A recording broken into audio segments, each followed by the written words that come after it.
Aleluia. Pode a tristeza durar toda noite. Pode a tristeza durar toda noite. Mas a alegria, ela vem ao amanhecer. Mas a alegria, ela vem ao amanhecer. Aleluia! Eu quero acordar cantando. Eu quero acordar cantando. Glória a Deus! Quero acordar cantando e louvando ao meu Senhor. Eu quero acordar cantando e louvando meu Senhor. Aleluia! Pode a tristeza durar toda noite. Pode a tristeza durar toda noite. Mas a alegria, ela vem ao amanhecer. Vamos louvar a Deus, igreja. Mas a alegria, ela vem ao amanhecer. Aleluia! Eu quero acordar cantando. Eu quero acordar cantando.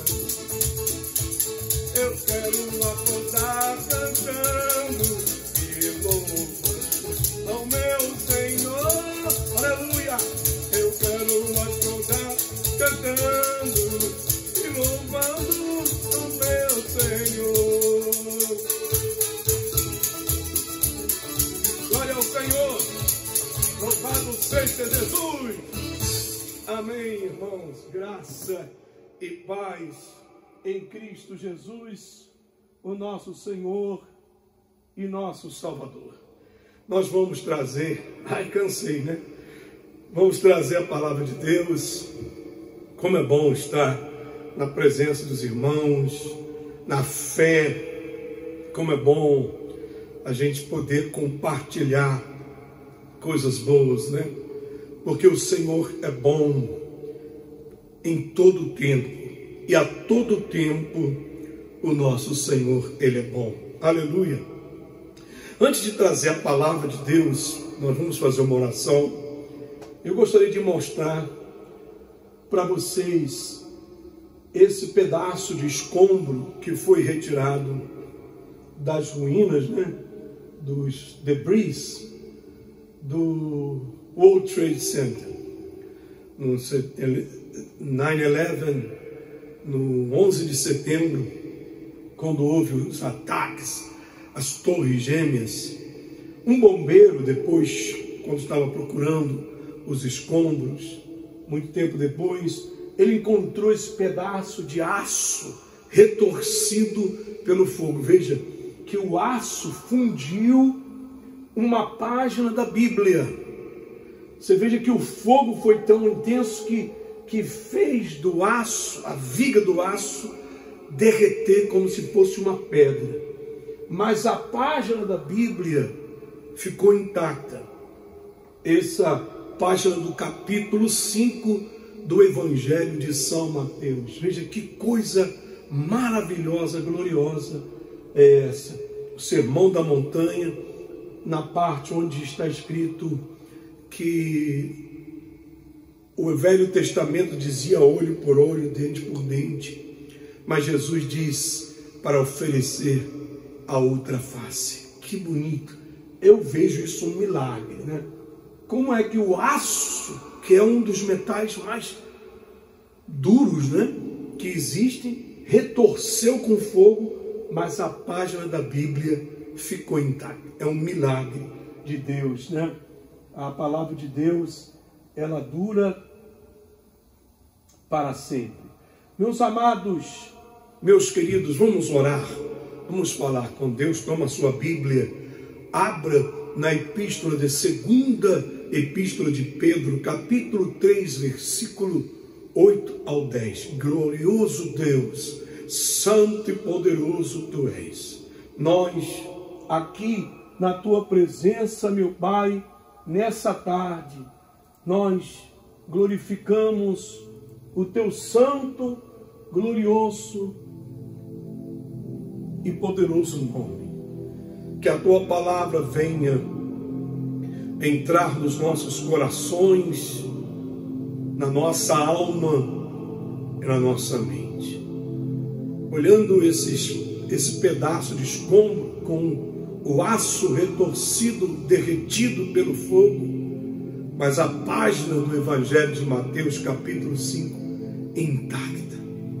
É uma prova de que os céus e a terra passarão, mas as palavras do Senhor jamais passarão. Meu Deus, eu declaro nessa tarde cura ao que está enfermo da Covid, de câncer, de uma enfermidade qualquer que seja. O Senhor é Jeová Rafa, o nosso sanador, o nosso remédio, o nosso doutor, a nossa medicina. Liberta o que está cativo ao sofrimento, à angústia, à amargura, à depressão. Até as crianças estão sofrendo de depressão.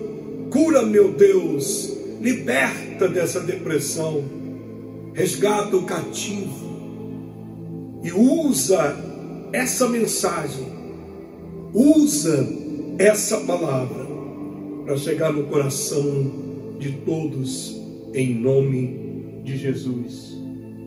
Amém. Glória a Deus.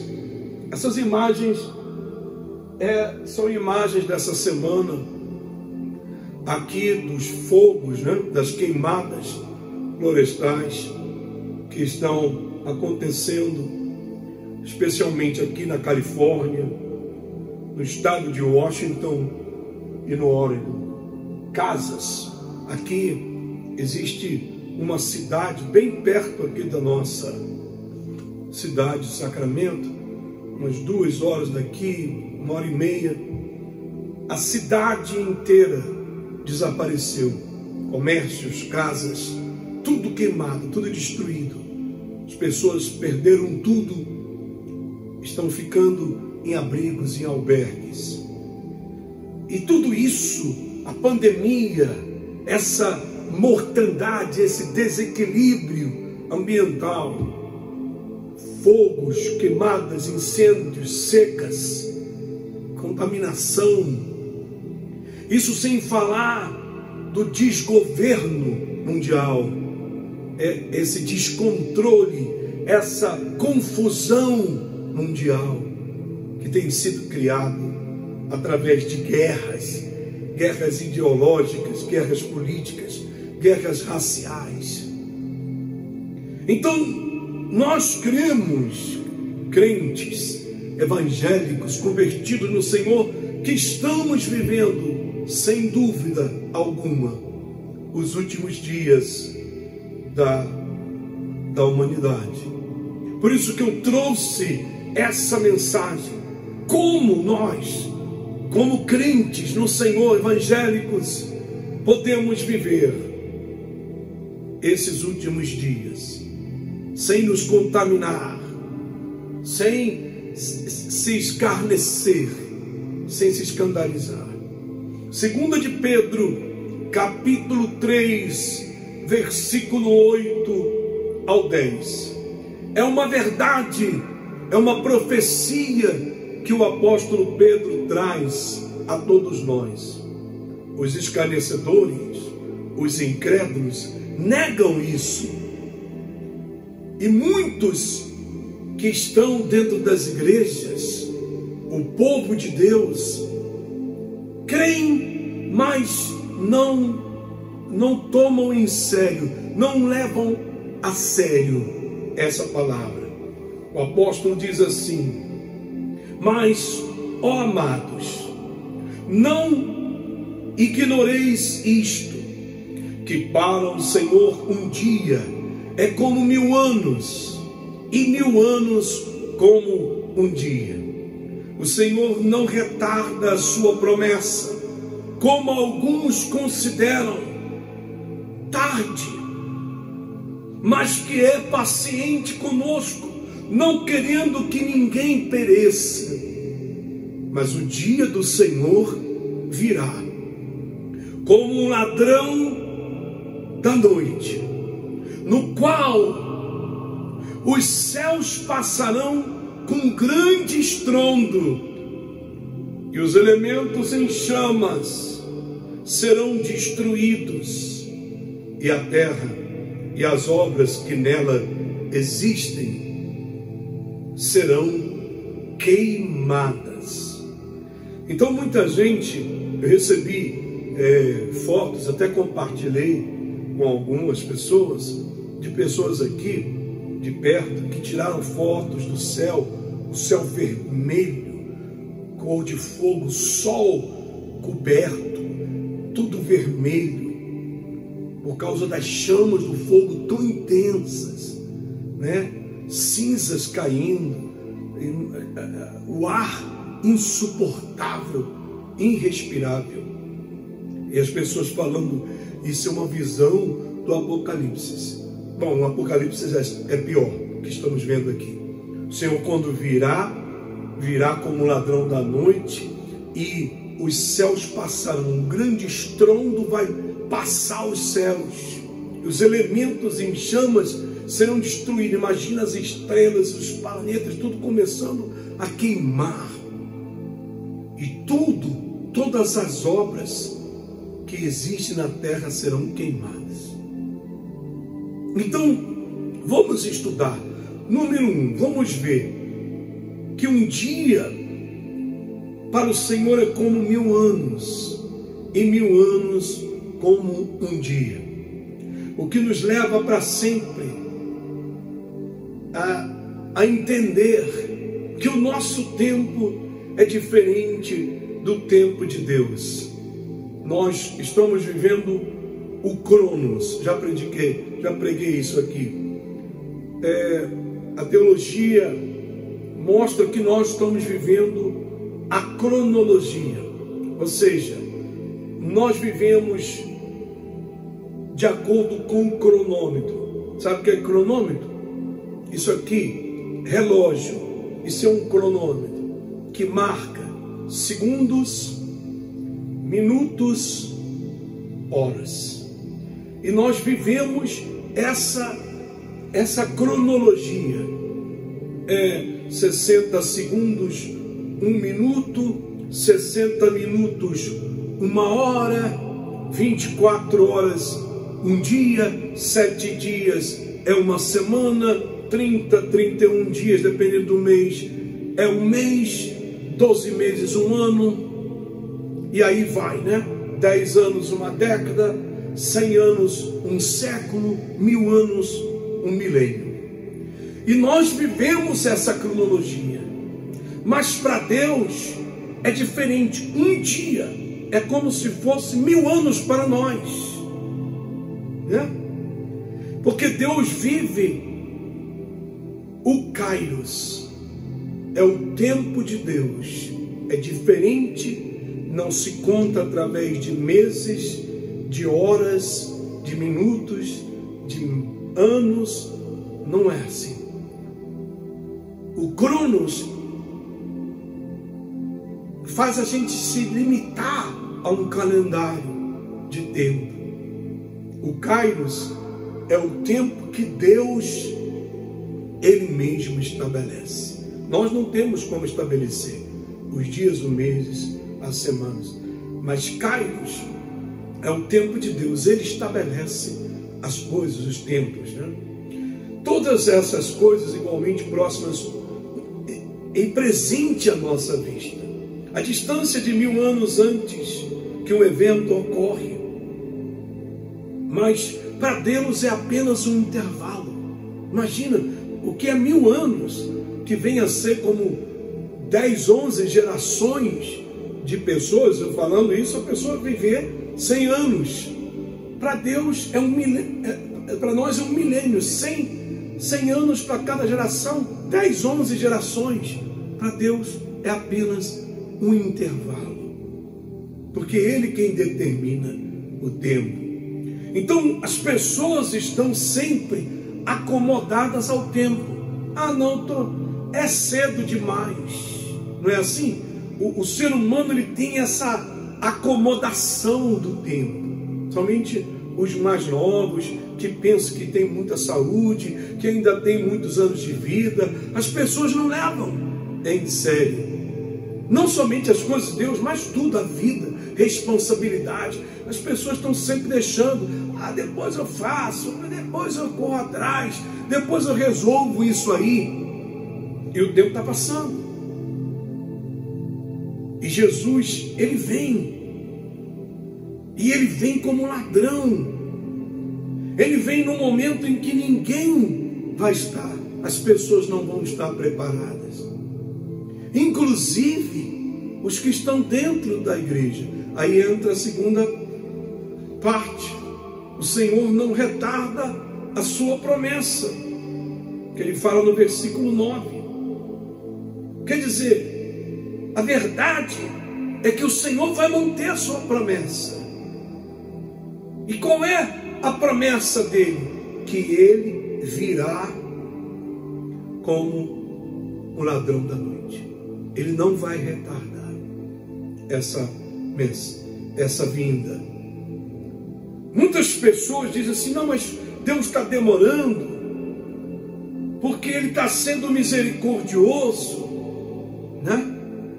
Porque Deus quer salvar, o que nós vamos entender logo em seguida. Aí as pessoas se acomodam, principalmente quem está dentro das igrejas.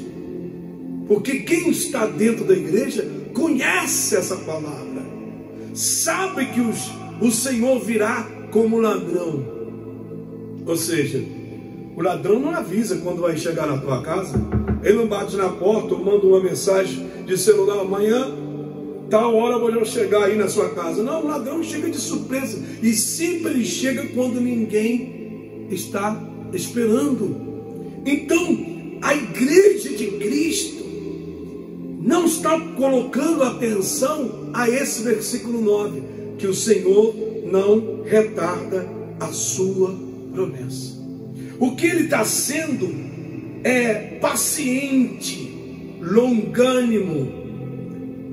Ele tem um propósito dentro da compaixão de Deus. Deus é compassivo, ele tem compaixão, misericórdia, e ele está tendo um propósito, que é de salvar as pessoas. Porque se ele vem agora, meu amado, a verdade é que o mundo inteiro vai se perder. Inclusive, eu creio mais da metade da igreja vai se perder. Porque nós vemos aí as pessoas vivendo no mundo e na igreja, misturando as coisas de Deus com a igreja, trazendo o mundo para dentro das igrejas. E a profecia das 10 virgens, você lembra das 10 virgens que tinham a lâmpada com azeite e estavam esperando a chegada do noivo? Como o noivo tardou, 5 virgens foram prudentes e tinham azeite de sobra, e outras 5 não. Então, as 5 que não tinham azeite, apagou a chama delas. E elas tiveram que ir buscar. E quando elas foram buscar, o noivo veio e levou aquelas 5 prudentes que estavam preparadas. Então eu creio aqui, são 5 virgens que estavam preparadas, 5 que não estavam, total de 10. Se você dividir, é a metade. Então, 50% da igreja está no Espírito, porque o azeite é o Espírito Santo, aleluia. O fogo é a essência de Deus dentro da pessoa, é a presença de Deus, é o Espírito de Deus, é a pessoa que está na fé, jejuando, orando, levantando de madrugada, caindo de joelho na oração, vivendo no temor, afastado de coisa errada. E a outra parte, que são as 5 virgens que o azeite acabou e a chama se apagou, é aquela igreja fria, a pessoa não ora, não jejua, não participa de nada, está no mundo, está em festa, está uma bagunça. Veio o noivo e levou as que estavam preparadas, e as que não estavam ficaram para trás. Então eu creio nesse momento, olhando por essa parábola das 10 virgens, que 50%, metade da igreja de Cristo, vai ficar para trás, será deixado para trás quando Jesus vem. Por quê? Porque o Senhor diz aqui que Ele não retarda a sua palavra, não retarda a sua promessa, mas muitos estão acomodados. Aí que entra o ponto número 3, não querendo que ninguém pereça, mas que todos cheguem ao arrependimento. Pedro aqui nos revela uma parte do coração glorioso de Deus, a razão pela qual a volta de Jesus não foi tão breve, é para que todos venham ao arrependimento, conhecer a Deus, porque Deus não quer que ninguém pereça, como ele diz aqui no versículo 9, no finalzinho, não querendo que ninguém pereça, não querendo que ninguém pereça. Entendemos que Deus, Ele não quer ver as pessoas se perdendo, Ele quer salvar, Ele quer buscar. Por isso diz João 3,16, que Deus amou ao mundo de tal maneira que enviou o seu único Filho Jesus Cristo, para que todo aquele que nele crê não pereça, mas tenha vida eterna. Aleluia! Então pensa nisso, meu amado, meu querido irmão. Aí entra na número 4, mas o dia do Senhor virá como ladrão da noite, que é o versículo 10. Versículo 10, o Senhor virá como ladrão da noite. Embora o amor e a paciência do Senhor pelos perdidos faça que Ele esteja atrasando a vinda de Jesus, mas a verdade é que Ele certamente virá. E quando Jesus voltar, Ele virá em um momento em que surpreenderá muitos, porque virá como ladrão da noite. As 10 virgens, 5 não estavam preparadas. Então o que acontece? Que o resultado da vinda de Jesus será uma transformação total do mundo. Vai haver uma grande destruição na terra.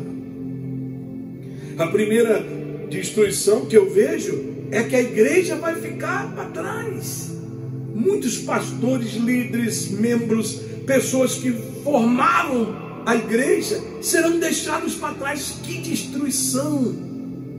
Essas pessoas então vão buscar, vão querer estar nas coisas de Deus, mas já será tarde demais, porque vai ser muito difícil, porque Jesus vai levar a igreja, vai levar a unção, vai levar o poder, vai levar o perdão. Jesus vai levar a unção do Espírito Santo, que é quem faz a obra.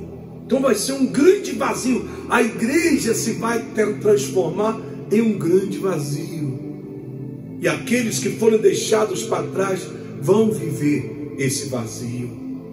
Mas ele diz aqui no final, do versículo 10, no qual os céus passarão com grande estrondo, e os elementos em chamas serão destruídos, e a terra e as suas obras que nela existem serão queimadas.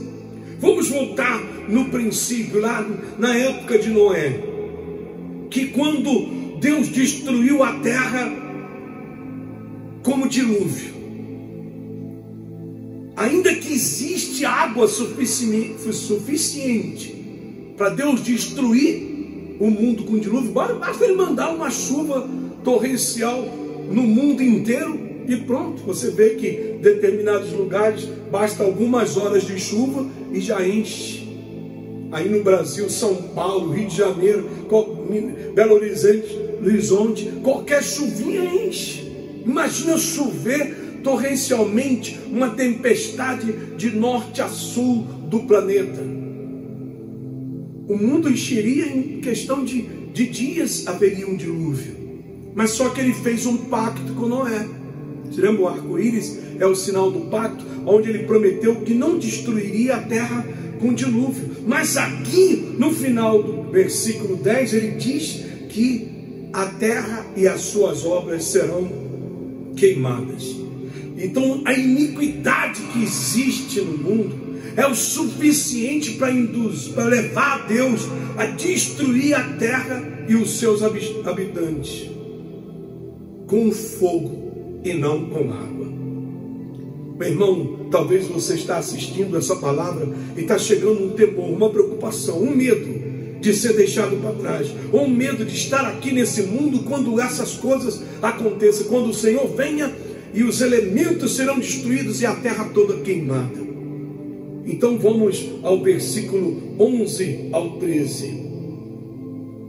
Viver à luz dos últimos dias e da promessa de Deus. Por isso que o título é Vivendo os Últimos Dias.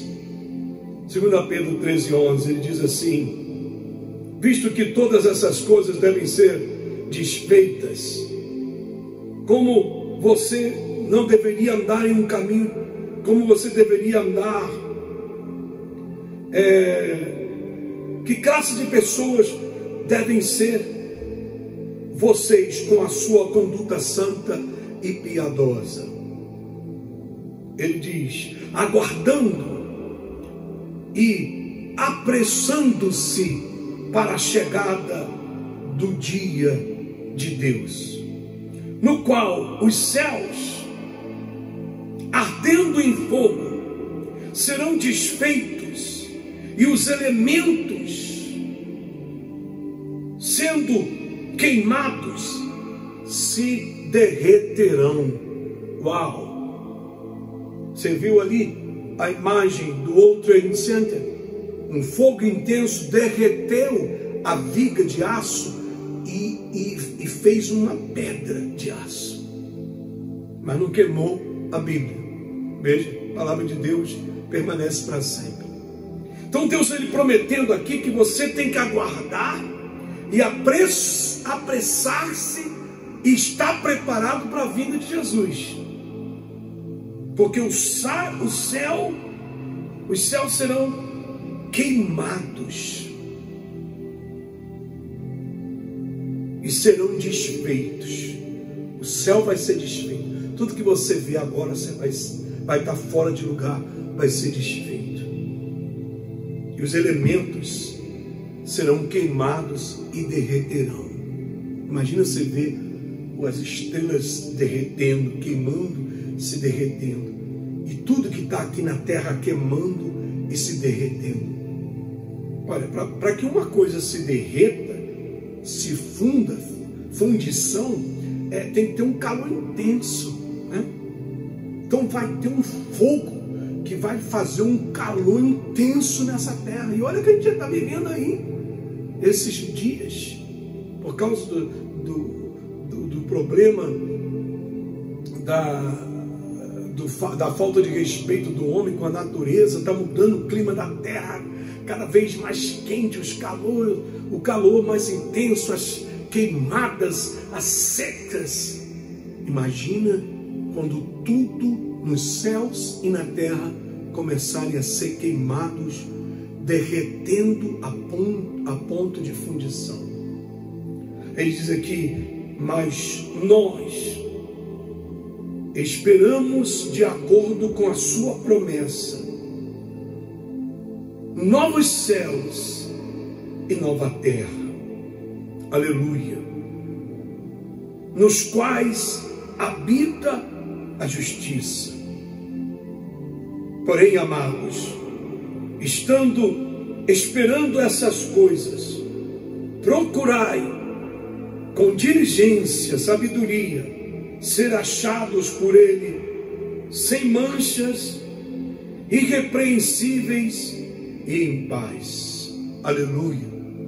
Como viver os últimos dias? Como viver esses dias que a gente está vivendo? Aqui, olha, a gente tem que esperar o cumprimento das promessas de Deus, andando com diligência. O que significa andar com diligência?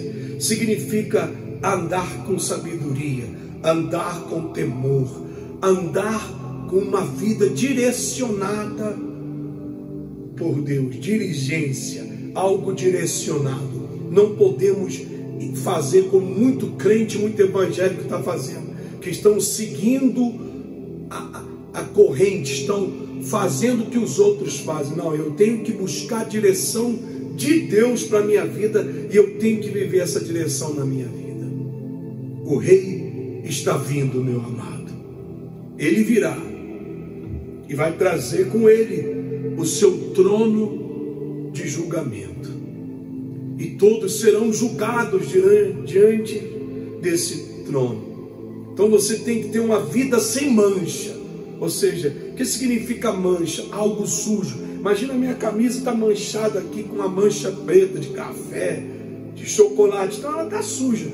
Ela pode estar limpa ao redor, mas ali está suja. Então eu não posso ter nenhuma mancha na minha alma, nenhuma mancha no meu ser, nenhuma mancha no meu espírito. Muita gente está vivendo uma vida dupla, onde eles apresentam uma aparência de santidade. Eu falei sobre isso, né? Semana passada, o lobo vestido de ovelha. E são pessoas que têm manchas para tudo quanto é lugar. Isso não é uma vida digna. Isso não é uma vida de tranquilidade. Ele fala, temos que ter uma vida de diligência, ou seja, de direção, sem mancha e com paz. Porque quando a gente vive uma vida reta diante de Deus, o nosso coração tem paz. A nossa consciência não tem paz.